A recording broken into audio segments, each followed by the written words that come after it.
Hello students, मैं प्रेम शंकर पाल maths की classes Mathematica में आज स्वागत करता हूं। आज हम लोग पढ़ने वाले हैं इन्वर्टिबल फंक्शन। फंक्शन में इन्वर्स कैसे निकाला जाता है, इन्वर्टिबल फंक्शन किसे कहते हैं, इसके बारे में हम लोग ब्रीफली डिस्कस करेंगे। तो चलिए स्टार्ट करते हैं इन्वर्टिबल फंक्शन। तो हेडिंग लगाएंगे हम लोग invertible function. Invertible function heading लगाएंगे हम लोग क्या, इन्वर्टिबल फंक्शन। बहुत ही बेसिक समझेंगे हम लोग फंक्शन का इनवर्स क्या होता है। देखिए इन्वर्टिबल फंक्शन, अगर कोई फंक्शन इन्वर्टिबल है तभी हम उसका क्या निकाल सकते हैं, इनवर्स निकाल सकते हैं। ठीक है, किसी को लगेगा इन्वर्टिबल फंक्शन इनवर्स दोनों एक ही है, नहीं, फंक्शन का इन्वर्टिबल पॉसिबल होगा तभी हम उसका इनवर्स निकाल सकते हैं। ठीक है, तो सबसे पहले हम लोग किसके बारे में बात करेंगे, इन्वर्टिबल फंक्शन क्या होता है। अब देखिए इन्वर्टिबल फंक्शन कब होता है, तो सबसे पहले हम फंक्शन की बात करेंगे। फंक्शन कब होता है, तो एक हम डायग्राम समझते हैं। ये हो गया ए और ये हो गया बी। यहाँ पे कुछ एलिमेंट है 1 2 3 4 5 और यहाँ पे है अल्फा बीटा गामा थीटा। अब जरा हम फंक्शन बनाते हैं। ये देखिए ये हो गया। अब ये क्या फंक्शन है, तो सबसे पहले होगा तो फंक्शन है। फंक्शन वाली केसेस में क्या है कि सेट ए के सभी एलिमेंट का इमेज बनना चाहिए। तो सेट ए के सभी एलिमेंट का इमेज बन रहा है और इमेज कैसा होना चाहिए, यूनिक इमेज। तो यहाँ पे यूनिक इमेज बन रहा है, तो ये फंक्शन है। अब ये इन्वर्टिबल फंक्शन है, तो इन्वर्टिबल फंक्शन तभी पॉसिबल है जब बी टू ए एक फंक्शन हो। इन्वर्टिबल फंक्शन मतलब फंक्शन का इनवर्स तभी पॉसिबल है जब क्या हो, बी टू ए भी फंक्शन हो। ये फंक्शन क्या है, ए टू बी है, function f A to B है। अगर फंक्शन बी टू ए भी पॉसिबल हो तो वो फंक्शन कैसा कहलाएगा, इन्वर्टिबल फंक्शन। उस फंक्शन का हम लोग इनवर्स निकाल सकते हैं। तो अब इस फंक्शन को देखें, क्या ये function B to A possible है, तो सबका इमेज तो बन रहा है, लेकिन यहाँ पे देखिए गामा है, गामा के दो इमेज है 3 और 4। इसका मतलब है कि ये फंक्शन तो है लेकिन फंक्शन ए टू बी है, बी टू ए फंक्शन नहीं है। ये B to A function possible नहीं है। तो हमें ऐसे फंक्शंस लेने हैं जो ए टू बी और बी टू ए दोनों पॉसिबल हो। तो अगर हम इसी फंक्शन में, समझिएगा, इसी फंक्शन में ए टू बी में हम 1 2 3 अल्फा बीटा गामा रख दें, तो अब देखें ये फंक्शन इन्वर्टिबल फंक्शन कहलाएगा। क्यों, क्योंकि ए टू बी तो फंक्शन है, ये फंक्शन ए टू बी भी पॉसिबल है और फंक्शन बी टू ए भी पॉसिबल है। देखिए बी टू ए, ये ए है और ये बी है, ये ए है और ये क्या है, बी है। तो ए टू बी भी पॉसिबल और बी टू ए भी पॉसिबल है। तो अगर कोई ऐसा फंक्शन जो ए टू बी को भी डिफाइन कर पाए, बी टू ए को भी डिफाइन कर पाए, तो ऐसे फंक्शन को हम लोग क्या बोलते हैं, इन्वर्टिबल फंक्शन। और इसका हम इनवर्स फाइंड कर सकते हैं। जैसे इस फंक्शन का अगर हम फंक्शन लिखे ए टू बी, तो हमें क्या मिलेगा, 1 अल्फा 2 बीटा 3 गामा, यही मिलेगा। अगर हम इसको फंक्शन बी टू ए लिखे तो ये क्या कहलाएगा, बी टू ए को लिख सकते f inverse A to B भी लिख सकते हैं। ठीक है, और वो क्या होगा, अल्फा 1 बीटा 2 और गामा 3, ये हो जाएगा अल्फा 1 बीटा 2 गामा 3। तो अब देख रहे हैं ए टू बी में बी, जब हम बी टू ए निकाल रहे हैं तो वो उसका क्या कहला रहा है, इनवर्स कहला रहा है, यानी एफ इनवर्स उसको ए टू बी भी लिख सकते हैं। इसमें चेंजिंग क्या हो रहा है, जो डोमेन है वो सेकंड वाले फंक्शन पे, देखिए यहाँ पे जो डोमेन है ए है बी है, तो ये चेंज हो जा रहा है। डोमेन और रेंज आपस में क्या हो रहा है, चेंज हो रहा है। जो रेंज है वो डोमेन और जो डोमेन है वो रेंज में कन्वर्ट हो जा रहा है। क्लियर हुआ आपको इन्वर्टिबल फंक्शन। अब इन्वर्टिबल फंक्शन वाली केसेस में ये तभी पॉसिबल है, फंक्शन का इनवर्स तभी पॉसिबल है जब ये फंक्शन क्या 1 1 हो, क्या हो, 1 1 हो एंड ऑन टू हो। 1 1 वाले केसेस में क्या होता है कि देखिए सबका 1 इमेज है, 1 1 हो गया, डिफरेंट एलिमेंट का डिफरेंट इमेज है, तो उसको हम लोग बोलेंगे 1 1 फंक्शन। ऑन टू भी, ऑन टू का मतलब है कि जो बी वाला सेट है उसमें कोई भी फ्री एलिमेंट ना हो, मतलब ऐसा कोई एलिमेंट ना हो जिसका प्री इमेज ना बना हो, सबका प्री इमेज बनना चाहिए। देखिए अल्फा का भी प्री इमेज है, बीटा का भी प्री इमेज है, गामा का भी प्री इमेज है, यानी कोई एलिमेंट फ्री नहीं होना चाहिए। तो सबका element first A to B में सबका इमेज बनना चाहिए और डिफरेंट एलिमेंट का डिफरेंट इमेज बनना चाहिए। और बीटा टू ए यानी बी टू ए वाले केसेस में सभी एलिमेंट का प्री इमेज होना चाहिए, कोई एलिमेंट फ्री नहीं होना चाहिए। तो ऐसे केसेस में उसको हम क्या बोलेंगे, 1 1 एंड ऑन टू। तो कोई भी फंक्शन अगर 1 1 एंड ऑन टू है, ये दोनों केसेस को सेटिस्फाई कर रहा है, तो हम उसको बोलेंगे फंक्शन कैसा है, इन्वर्टिबल फंक्शन है। कैसा फंक्शन है, इन्वर्टिबल फंक्शन है। और कोई भी फंक्शन इन्वर्टिबल है, इसका मतलब है उस फंक्शन का इनवर्स क्या है, पॉसिबल है। उस फंक्शन का इनवर्स क्या है, पॉसिबल है। तो फंक्शन को अगर हम इन्वर्टिबल प्रूफ कर देंगे तो फंक्शन का हम लोग इनवर्स निकाल सकते हैं। अब जरा इसको एक एग्जांपल से समझते हैं हम लोग, ठीक है, बेसिक से एग्जांपल से हम लोग इसके इन्वर्टिबल को समझते हैं। फंक्शंस के इन्वर्टिबल को हम लोग समझते हैं।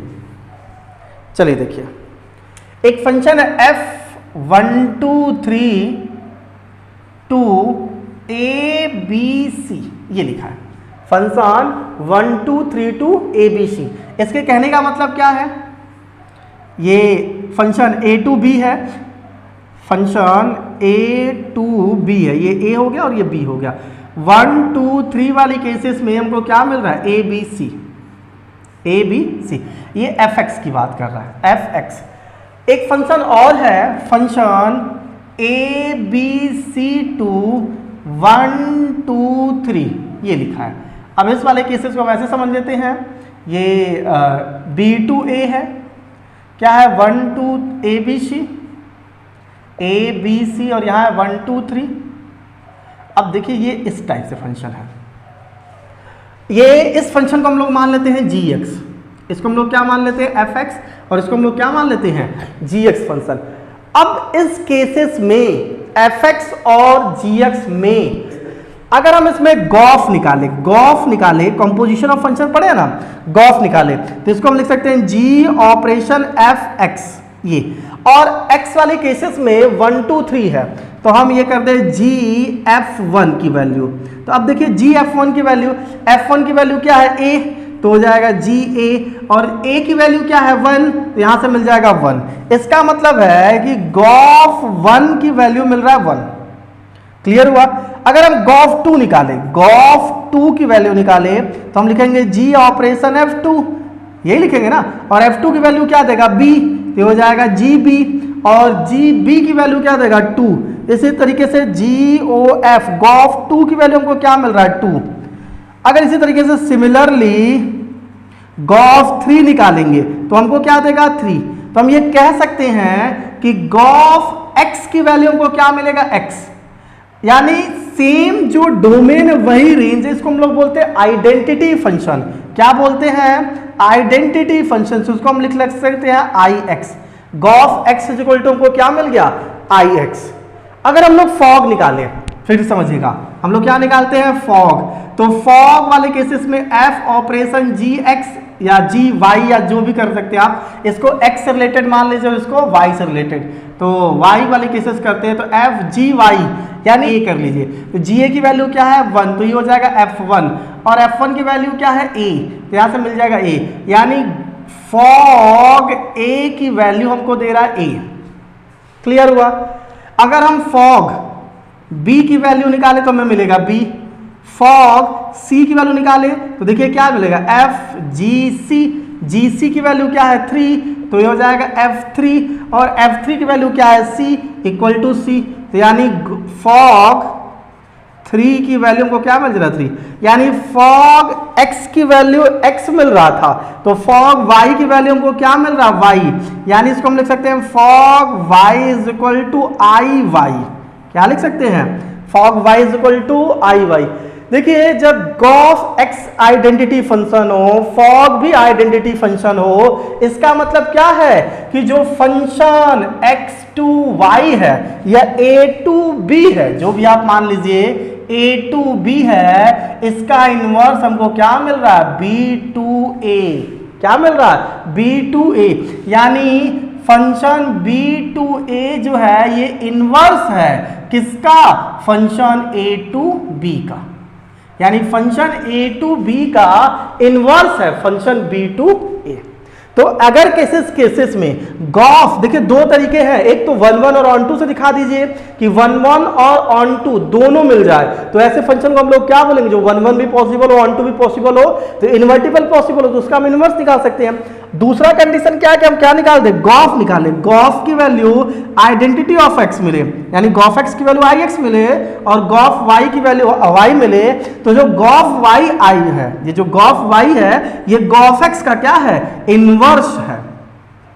क्या मिलेगा, ये इसका क्या कहलाएगा, इनवर्स कहलाएगा। तो ये एक अच्छा सा एग्जांपल था जिसके थ्रू हमने बताया कि गॉफ और फॉग के थ्रू भी, भाई एक फंक्शन एफ एक्स एक जी एक्स है, दोनों का कंबाइंड क्या मिलेगा, फॉग और गॉफ। कंपोजिशन ऑफ फंक्शन अगर आपको नहीं समझ, तो कंपोजिशन ऑफ फंक्शन के previous video composition of function है, उसको आप एक बार देख लीजिए तो आपको ये चीज क्लियर हो जाएगा कि फॉग और गॉफ क्या है। तो अगर gof x is equal to I x identity मिल जाए और फॉग की वैल्यू भी आइडेंटिटी मिल जाए, गॉफ एक्स की वैल्यू एक्स, गॉफ वाई की वैल्यू वाई, तो जो ये है फॉग है ये गॉफ का क्या हो जाएगा, इनवर्स हो जाएगा। क्लियर हो गया एकदम। चलिए चलिए, तो a की वैल्यू r-3 है, b की वैल्यू r-1 है, function a to B defined है, क्या कह रहा है, f(x = x-2/x-3) ये फंक्शन है और फॉर ऑल x की सारी वैल्यू कहाँ बिलोंग कर रही है, a में बिलोंग कर रही है। कह रहा है f बाइजेक्टिव है। बाइजेक्टिव का मतलब क्या है कि जो फंक्शन है वो 1 है और क्या है, ऑन टू है। फंक्शन क्या है, 1 है, ये ऑन टू है। अगर ये पॉसिबल होगा तो हम लोग फंक्शन का क्या निकाल लेंगे, इनवर्स निकाल लेंगे। तो सबसे पहले फंक्शन को हम 1 दिखाते हैं। Case first 1 function. अब देखिए फंक्शन 1 कैसे होता है, तो 1 फंक्शन में दिखाने के लिए हम दिखाते हैं कि f(x1) = f(x2), then x1 = x2। अगर डिफरेंट एलिमेंट का डिफरेंट इमेज बन जाए तो फंक्शन को हम लोग क्या बोलेंगे, 1 फंक्शन। यानी f(x1) = f(x2) ले लेंगे, लेट f(x1) = f(x2), तो अगर x1 x2 x2 मिल जाएगा तो फंक्शन को हम लोग क्या बोल देंगे, 1। देखिए f(x1) की वैल्यू क्या मिलेगा, f(x1) तो हो जाएगा x1 - 2/x1 - 3। f(x2) की वैल्यू क्या मिल जाएगा, तो x2 - 2/x2 - 3।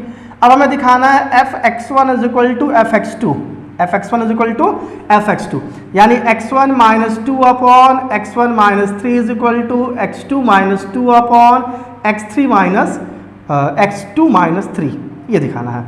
अब हमें इससे सॉल्व करके लाना है x1 = x2।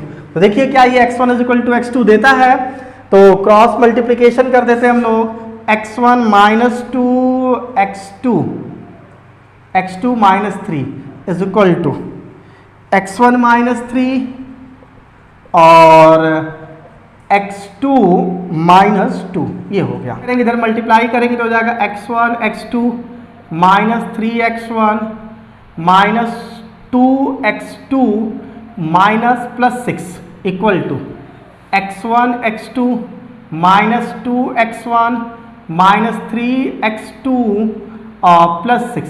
देखिए 6 से 6 कैंसिल हो गया और ये कैंसिल हो गया, तो -3x1 - 2x2 = -2x1 - 3x2।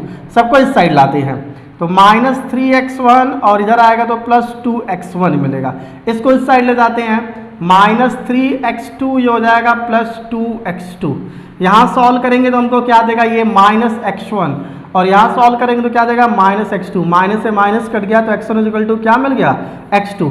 देखिए f(x1) = f(x2) करने पर अगर x1 = x2 मिल जा रहा है तो फंक्शन क्या होगा, 1 होगा। ये मैथमेटिकल तरीका है फंक्शन को चेक करने का, फंक्शन 1 है या नहीं है। बेसिक तरीका तो आपको पता था कि ग्राफ से हम चेक कर सकते हैं कि डिफरेंट एलिमेंट का डिफरेंट इमेज बनना चाहिए। तो हम लिख सकते हैं फंक्शन इज 1, हेंस फंक्शन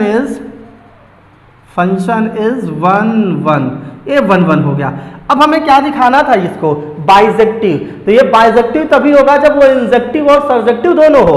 1 को हम लोग क्या बोलते हैं, इंजेक्टिव फंक्शन। क्या बोलते हैं, इंजेक्टिव फंक्शन। तो अगर ये इंजेक्टिव फंक्शन है तो उसको क्या बोल देंगे, 1 है। तो ये हो गया 1। अब इसे हम इरेज करेंगे और दिखाएंगे फंक्शन को क्या, ऑन टू फंक्शन सॉल्व करने का बेसिक तरीका क्या है कि जो f(x) = x - 2/x - 3 वाला केसेस है, इन टर्म्स ऑफ f(x) को हम लोग क्या मानेंगे, y। तो ये इन टर्म्स ऑफ x है, मतलब y = x का फॉर्म है, हम x = y के फॉर्म में लाएंगे। तो लेट f(x) = y, देन ये क्या हो जाएगा y is equal to x minus two upon x minus three हो जाएगा। अब सॉल्व करके इन टर्म्स ऑफ x की वैल्यू निकालेंगे, तो क्रॉस मल्टीप्लीकेशन कर देते हैं, तो x minus two is equal to y x minus three y आएगा इधर, वाई एक्स को इधर लाते हैं तो x minus x y is equal to two minus three y, ये मिलेगा हमको। x कॉमन ले लेंगे तो मिलेगा one minus y is equal to two minus three y, ये मिल गया। x इज इक्वल टू क्या मिलेगा two minus three y upon one minus y. अब इस x वाले केसेस में इसको हम एफ वाई लिख सकते हैं, f y is equal to, इसको हम इधर देखते हैं, इसको हम क्या लिख सकते हैं f y is equal to two minus three y upon one minus y लिख सकते हैं। अब जरा समझिएगा कि ये कब पॉसिबल है, ये बिलोंग टू रियल नंबर कब है, ये जब one minus y does not equal to क्या जीरो, यानी y does not equal to क्या, अब इधर y को भेज देंगे तो वन, y की वैल्यू वन कभी भी पॉसिबल नहीं है। तो ये बेसिस किस पे है, किस पे डिपेंड कर रहा है, ये डिपेंड कर रहा है r माइनस वन पे। वही तो हमको चाहिए था कि जो y वाला x वाला फंक्शन किस पे डिपेंड कर रहा है, r माइनस थ्री पे। देखिए r माइनस थ्री पे x वाला फंक्शन डिपेंड कर रहा है, लेकिन y वाला फंक्शन किस पे डिपेंड कर रहा है, r माइनस वन, यानी रियल नंबर पॉसिबल, लेकिन वन हटा के यहाँ पे भी देखिए y की वैल्यू वन कभी भी पॉसिबल नहीं होगा। तो हम बोल सकते हैं कि फंक्शन क्या है onto, hence function is onto, function is onto. तो अगर ये फंक्शन ऑन टू हो गया तो हम क्या बोल सकते हैं, फंक्शन क्या हो गया हमारा, ये bijective function, hence function is also, hence function is bijective, also bijective.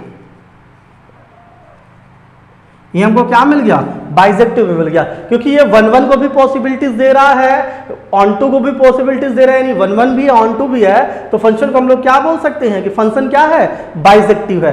अगर फंक्शन बाइजेक्टिव है तो फंक्शन का इनवर्स क्या होगा, अगर फंक्शन बाइजेक्टिव है तो फंक्शन का इनवर्स क्या होगा, तो देखिए function f y is equal to कितना मिला है, two minus three y upon one minus y, ये मिला। देखिए एफ एक्स की वैल्यू ये था, तो एफ इनवर्स एक्स की वैल्यू क्या होगा, यहां पे हम एफ इनवर्स एक्स करेंगे, एफ वाई को हम एफ इनवर्स एक्स भी तो बोल सकते हैं, एफ वाई को हम लोग क्या बोल सकते हैं, एफ इनवर्स एक्स। तो जहां वाई है वहां एक्स कर लेंगे, तो two minus three x upon one minus x, ये हमारा क्या हो जाएगा, इनवर्स, ये हमारा क्या हो जाएगा, इनवर्स हो जाएगा। तो ये हमारा आंसर हो जाएगा एफ इनवर्स एक्स। यानी इनवर्स निकालना बहुत आसान है, पहले आप ऑन टू निकाल दीजिए, ऑन टू की जो वैल्यू आएगा उसमें जहां जहां वाई है वहां क्या पुट कर दीजिए, एक्स पुट कर दीजिए, वो आपका क्या हो जाएगा, इनवर्स हो जाएगा। तो चलिए इसे नोट कर लीजिए, समझ में आया आपको one one and onto. तो दो तरीका था फंक्शन को चेक करने का, एक क्या है कि गॉफ और फॉग से लगाए, gof x is equal to x और fog y, y is equal to y, यानी आई आइडेंटिटी साथ में रखते हैं, आई एक्स और आई वाई में प्रूफ कर दे तो भी फंक्शन क्या हो जाएगा, इन्वर्टिबल, मतलब उसका वन वन और ऑन टू दोनों पॉसिबल है। या तो एक तरीका ये वन वन को अलग सॉल्व करे, ऑन टू को अलग सॉल्व करे, वन वन ऑन टू दिखाए, वन वन ऑन टू दिखाएंगे तो हम बोल सकते हैं फंक्शन क्या इन्वर्टिबल है, यानी इनवर्स भी पॉसिबल है, और इनवर्स क्या होगा निकाल सकते हैं। चलिए स्टूडेंट्स, क्वेश्चन 2010 में आया हुआ है, क्या कह रहा है, एफ इज इन्वर्टिबल फंक्शन। पहले से बता दे रहा है कि एफ इन्वर्टिबल, इन्वर्टिबल का मतलब क्या कि वो वन वन भी है एंड ऑन टू भी है, ठीक है, दोनों है।